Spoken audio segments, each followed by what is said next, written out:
Hello students, today we will see about the basics of electrical motor. In the previous lecture, I mentioned about the classification of actuators. There are three types of actuators depending on the type of medium used. One of its type is electrical actuation and the example is electrical motor. Now moving towards the definition of an electrical motor. Electrical motor is any class of devices that converts electrical energy to mechanical energy, usually by using electromagnetic phenomena.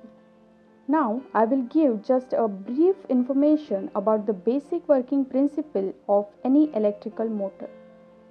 The process starts with the supply of power source, then the power modulation, then this electrical supply is given to the motor, and next is it is converted into the mechanical energy.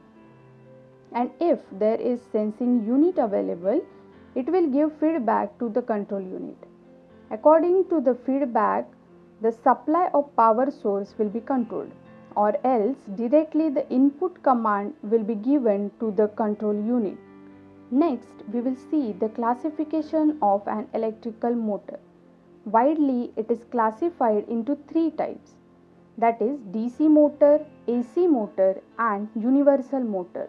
The DC motor is further classified as brushed DC motor and brushless DC motor.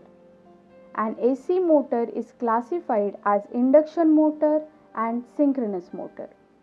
There are four subtypes of DC brushed motors, and those are permanent magnet motor, variable reluctance motor, series wound motor, shunt wound motor and compound wound motor.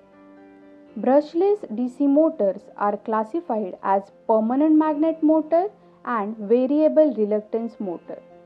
Types of induction motor are single phase induction motor and three phase induction motor. And there is no subtype for synchronous motor. So students, this was all about the introduction to an electrical motor. Hope you enjoyed the learning. If you have not subscribed yet, subscribe to the channel and don't forget to hit the bell icon. Thank you.